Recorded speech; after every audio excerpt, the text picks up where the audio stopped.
Okay, are you ready to jump into this thing? Yep. I'm Lester Holt.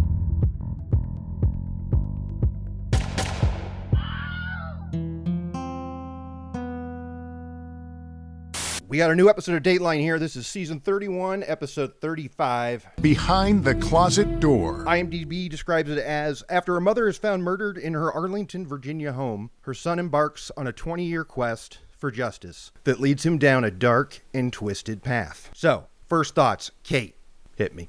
I loved this one. Yeah, same. This one had some crazy twists and weird characters that were so fun to watch. All sorts of good stuff in this one. I thought it was a great app. Again, I didn't know. Well, I guess my question is, who do you think did it? Right off the top, you want to know that. Or do we wait till the end? I don't know. I feel like we can wrap with that. Rap? But we got to talk about it. I mean, look, all right, I'm going to say it right now, okay? I don't think Chris had anything to do with this murder. I agree. 100%. Right?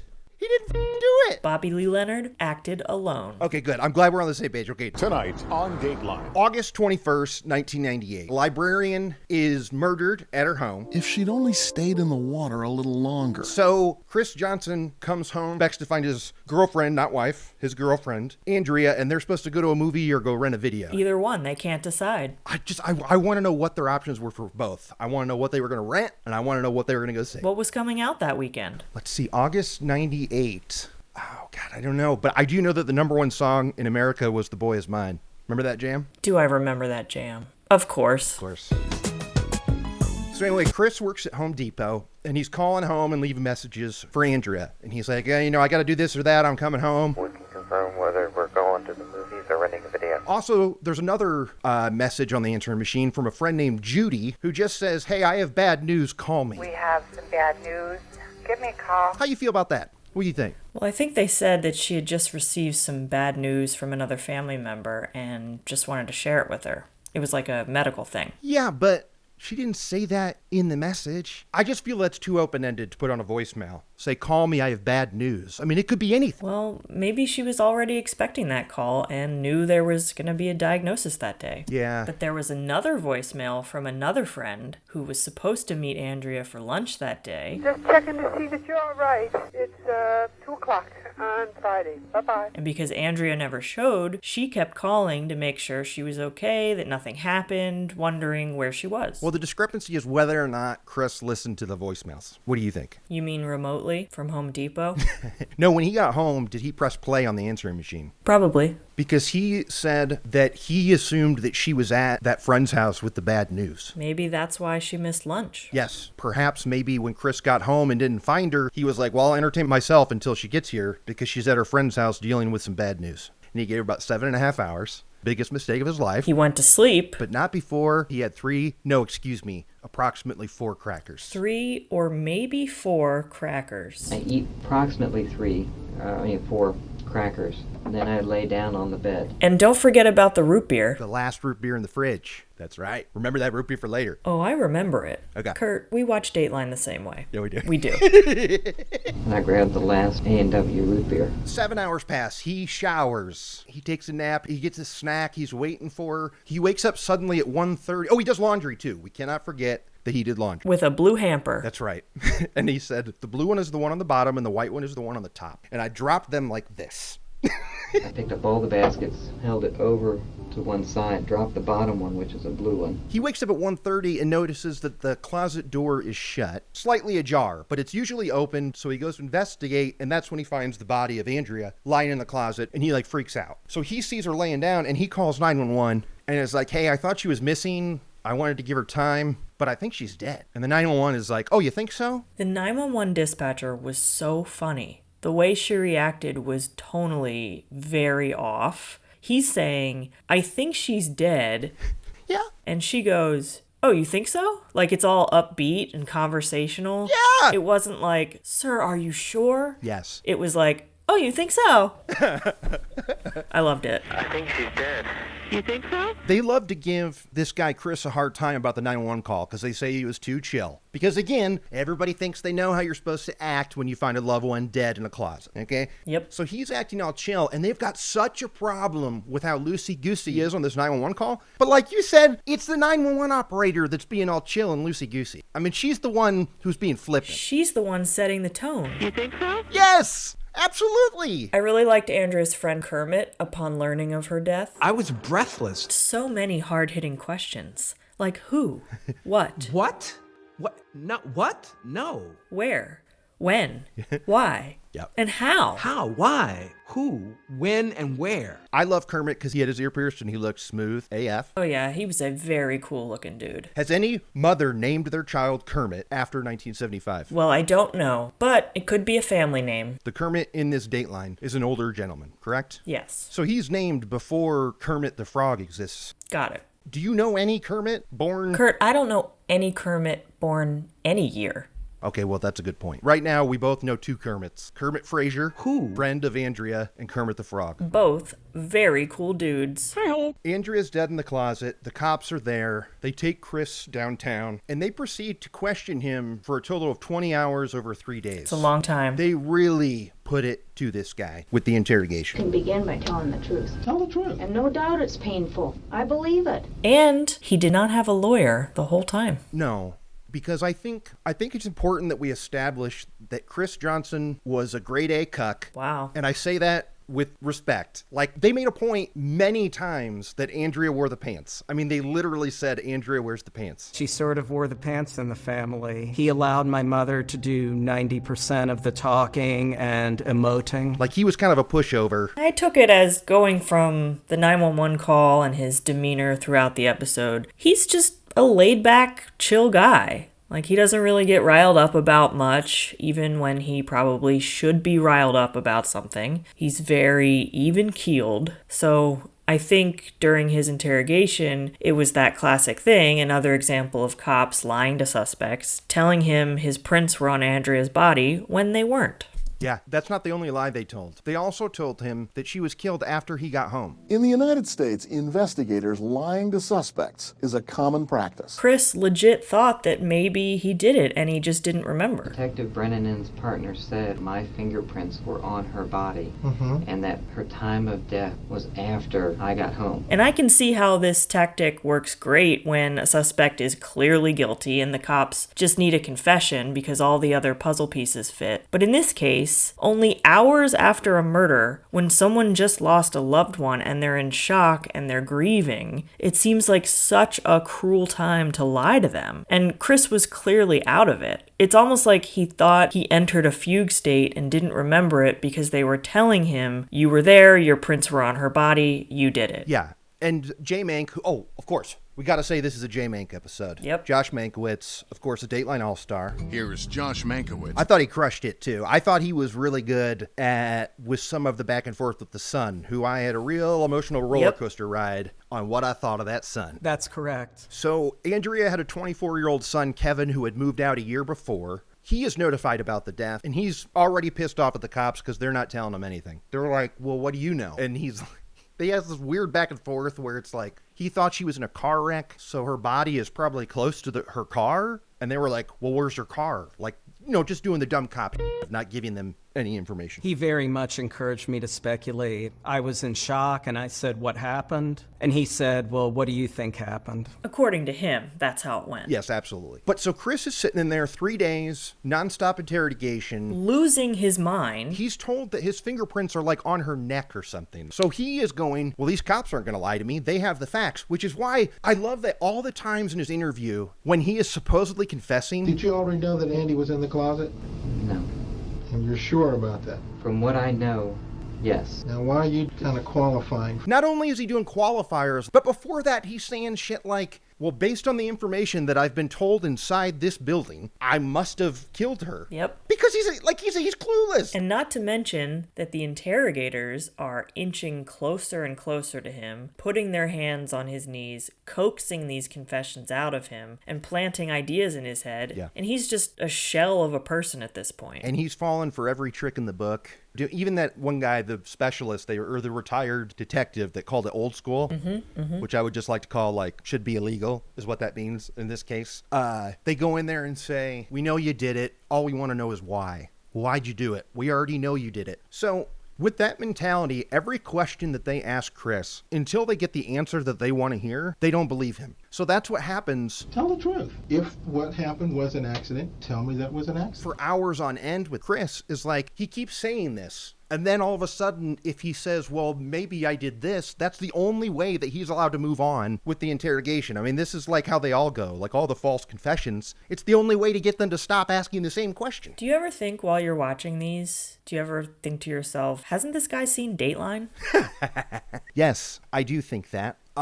We know that the son watched Dateline, right? We sure do. Because he mentions it later. The son, Kevin, this became his obsession, trying to figure out who killed his mother. And over the years, his dad told him, Kevin, you gotta drop it. You gotta give up on trying to solve this yourself. And, he says, what do you think is going to happen? You're going to wear a wire and end up on Dateline? What do you think? You're going to do it and wear a wire and end up on Dateline? And what happens? He wears a wire and ends up on Dateline. Yep. That's correct. I kind of liked the dad because I liked his honesty at times. You're married, you got a good job, something goes wrong here. Yeah, the short version is I had an affair and I left. You could tell that they cut him off. I bet he watched this episode going, but they didn't let me finish the part about why it wasn't cool of her to be mad at me. Andrea see this coming? No. Andrea was always hurt and resentful, and I can't fault her for that.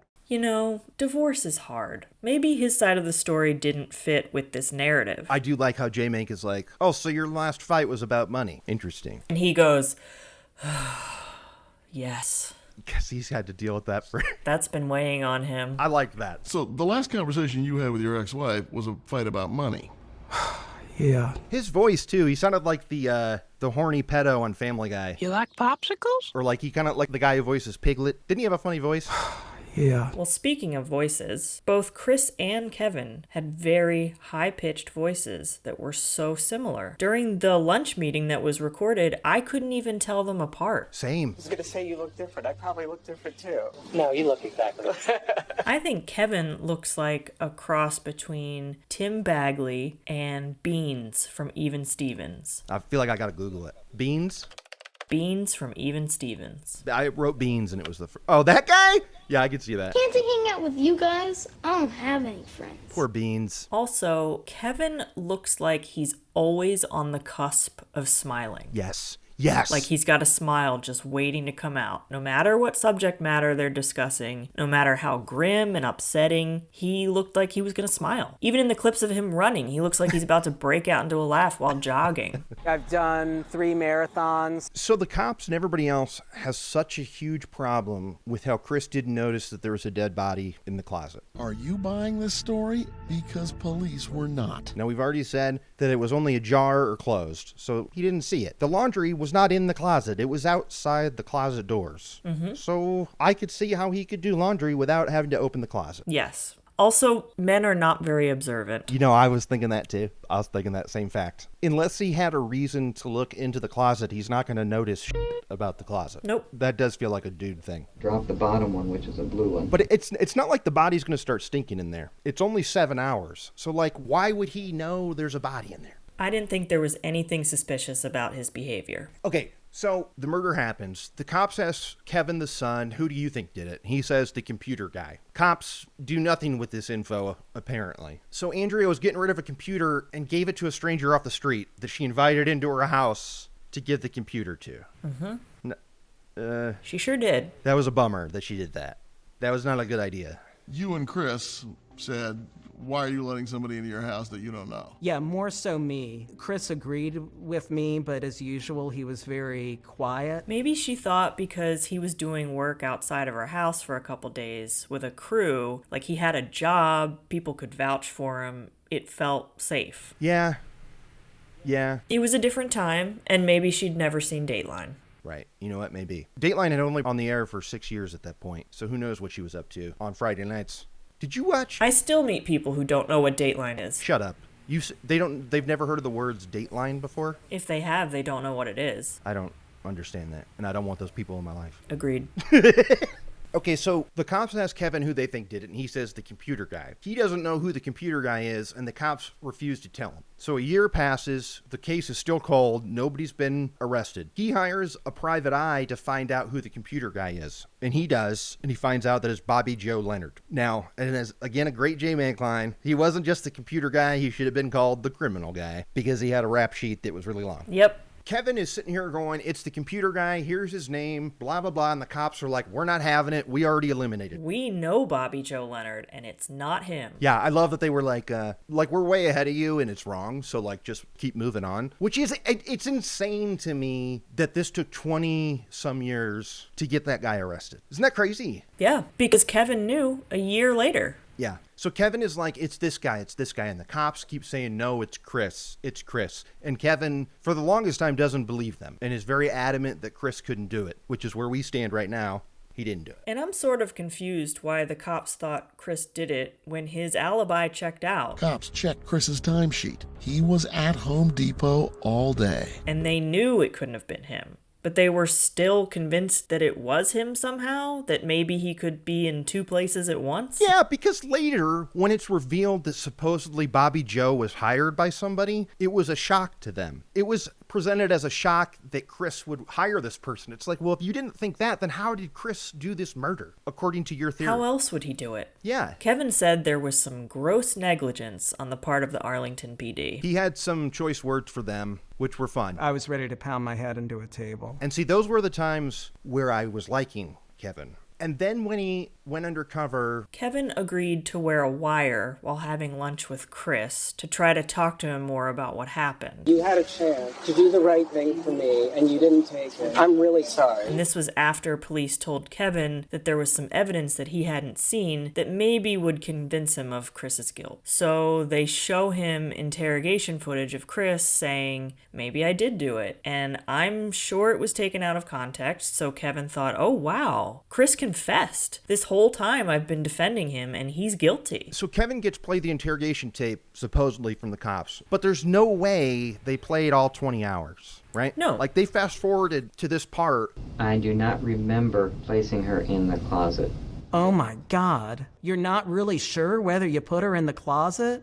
Are you kidding me? But it's like, dude, you take that out of context. Like, you don't understand that he's been denying that same question for hours on end. Right. Like, I don't understand how Kevin can be so resolute for 20 years and then watch a few seconds of a tape, interrogation tape, and then just totally switch sides. Well, he may have thought, this is why the cops never agreed with me. They knew something I didn't. Yeah.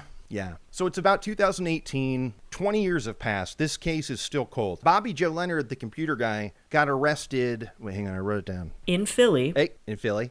Hometown. In August of 98. A week later, Bobby Joe is arrested for choking his wife. Okay? He goes to jail for 2 months. He gets out after 2 months. 9 months after that, he chokes and rapes a 13-year-old girl. And when he's done doing that to her, he takes her body and puts it where? In a closet. In a closet! So choking and putting the body in a closet. You know what that sounds like, right? An MO. But right? I mean, these are repeatable things that happen to this guy. Like, it's clearly his bag. It's his brand. Okay, they get Kevin on their side, and they convince him to have lunch with Chris to try and get him on tape admitting to it or something. He's going to wear a wire, and they're going to have some chicken salads. Gyro, no onion, no tomato. And they're going to get to the bottom of it. I know what happened, but what I don't know is why. And this is where I kind of turn on old Kevin, because I don't think he's giving Chris a chance. Like, and as soon as he asks a question, he'd go, Chris, don't do that.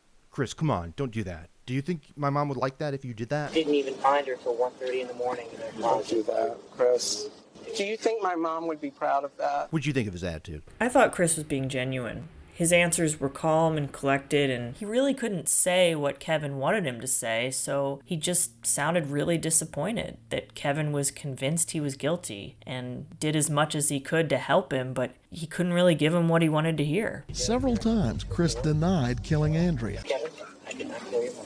Chris has been the same since the moment crime happened. Like, his reaction, he's never wavered in his story or in the way that he acts about it. The thing about Chris that I think might be what gets him in trouble is that, yes, he's very chill all the time, but he also says things kind of strangely. Like, his answers aren't always succinct. He kind of answers questions with non-answers or reacts in ways that someone else typically wouldn't. Like later, when the undercover cop approaches him pretending to be Bobby Joe's cousin. The worst undercover cops in the history of undercover cops. The worst. I'm kin to Bobby Leonard. He said that you would be able to help us out, that you owe money from before. Chris asked him, "Are you a cop?" And they say no. Isn't that illegal? No. That's definitely a myth. Wow. They can say no. They look pretty dumb, though. Okay, well, I'm definitely not the police. Think you know I'm here on behalf of my brother Bobby? Actually, no, I don't know why you're here. Okay. And Chris's reaction, which they all love to roast. They all think, well, why didn't he say this? Why didn't he say that? Yet again, I find myself going, Chris's reaction seemed pretty spot on. He goes, this is really weird. He was very confused. Yeah. This is very, very strange. But he didn't say, I don't know what you're talking about. He didn't say, what? Who are you? I never hired anyone to kill my girlfriend. First of all, I need my lawyer. It's the way he words things, I think, casts more suspicion on him, because he doesn't just come out and say point blank, I don't know what you're talking about. I guess, and that's what JMank said. He doesn't call the police the minute they get off his lawn, which I certainly would do if I had nothing to do with it. But I feel like what he did say was,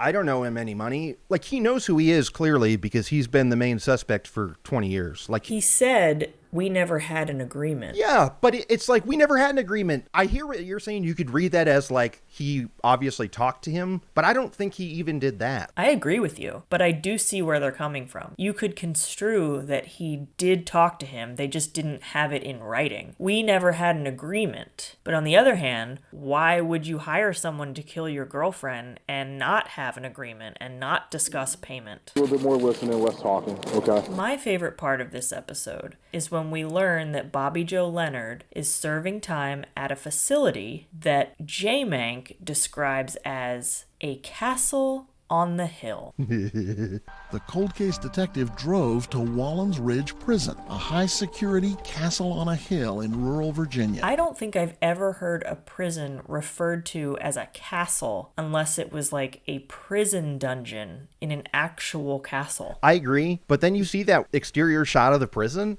it's kind of a castle on a hill. I mean, it really is, like, in a beautiful area. You don't think so? Ask the prisoners if they think it's a castle. I'm sure it's a cinder block nightmare. Okay, so Bobby Joe defends himself, which they had a cool word for, pro se. Is that what it's called when you represent yourself? Yep. It's pretty cool. And of course he loses, because you shouldn't do that. And he gets sent away for life, so he's in prison forever. And this is when Kevin's dad says, dude, take this as a W and walk away. Right? Like, he's in jail, and it's not for your mom's death, but it is forever, so... But Kevin is convinced that Chris had something to do with it, and he's not going to give up. Yeah. So 20 years later, in 2018, the cold case detectives go to the prison to visit Leonard, and he makes a confession. He says that he went into Andrea's apartment to get her computer. He asks for a drink. She offers him a root beer. He came back with like a root beer. It's wild that he remembered that detail 20 years later, but it corroborates what Chris said in his interrogation back in 1998, that he had a root beer. So, we know one thing is for sure, Kurt. There was root beer in that house. Yeah. Crack the case. And I grabbed the last A&W root beer.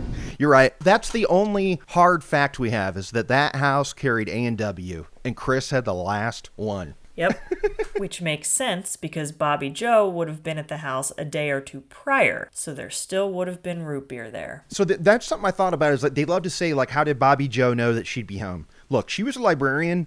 It was a Friday. A librarian being at home at 1 p.m. doesn't sound insane to me. We also don't know what the two of them spoke about when he picked up the computer. She may have said, I'm usually home. She called him the next day to see if he had any issues setting up the computer, so she could have said, if you have any issues, just let me know. I'm home during the day, so I can help. Also, he had been doing work outside of her house. He probably observed her schedule. He knew when she was coming and going. Yeah. Yep. Agreed. But this cold case detective goes to visit Bobby Joe, and he confesses to all this. He said he was doing it on behalf of Chris. He told me that if I wanted to take care of something for him, he would give me $5,000 in cash. And this was where, when that first hit, I was floored. I mean, I didn't see that coming at all. Did you? No. Like, because I was convinced that Chris didn't do it, which I still am. But, like, that really, I was vocally like, what? No way! But then we learn Yeah. That the detective inferred that she had gotten people lesser sentences if they confessed to committing a murder on behalf of someone else. Murder for hire. These were her words. I've had murder for hire case, 3 co-defendants, and they'll take the death penalty off. So I think he got it in his head that he could get a lesser sentence if he said that he killed her on behalf of Chris. Yeah, and they even play a clip from their first convo, and it's funny because he's like, hey, I'd tell you what you want to hear if I didn't have the death penalty, right? He was negotiating from the start. Exactly. If this was not a capital case, I would probably talk to you honestly about this case. So it's time for the trial. And it's on the stand where Bobby Joe lets everyone know how Chris got a hold of him. Leonard said at first the man wouldn't say what he wanted done to earn that money. And we're supposed to believe that he called a person he didn't know and insinuated, hey, can you kill the person that gave you that computer for me? Could you imagine that guy, Chris, calling this stranger and hinting at that he wants his girlfriend dead? You see that happening? No, they'd never met each other. Yeah. He didn't know anything about him. Chris had no idea if Leonard was even capable of something like that. Yeah, and Bobby Joe says that when they're talking on the phone, it turns out he knew a lot about my life. It was more along the lines of, he knows me. And he knew that I had been in prison from 93 to 98. How did Chris know that fact? I don't think so. There's no Google. There's no access to people's records in 1998. We do know that Chris is savvy on the internet, though. He sure is. He was doing a lot of stuff on the internet that maybe he shouldn't have been doing. He admitted to police he'd been spending time and money in some expensive live camera sex chat rooms. Although there's nothing wrong with anything he did, and Kevin was convinced that if Andrea knew what he was doing on the internet, she would consider it infidelity. I don't think it's infidelity, especially now in the age of cam girls and OnlyFans. I did like that JMank was very clear in his opinion that it was porn and it wasn't cheating. Yes. Right? I kind of liked that. JMank is down. She would have perceived it as infidelity. Let's say that she did perceive porn as infidelity. I was shocked that there was something like that in 98. Yeah. In 98, was it just AOL chat rooms for adults only? Yeah, it was called the Intimate Friends Network. Ooh. They call it the Intimate Friends Network. You give them like a credit card, do whatever, take their clothes off or whatever. I wonder if that's still around. No. So Chris admitted to sending 1 or 2 emails to a cam girl. God, what was the streaming quality in 98? Not good. I mean, it's gotta be terrible. Even photos were pixelated in low res. I don't know how video was working. And he's paying $2 a minute? Online chats at $2 a minute can easily add up. They talked about what Kevin did for a living, and he's a cost analyst for a defense contractor. Isn't that defense contractor? Isn't that like Blackwater? Yeah, that's what I was looking for. Yeah. Well, whatever it is, I don't think it's paying him a lot. He didn't have any furniture in that apartment of his.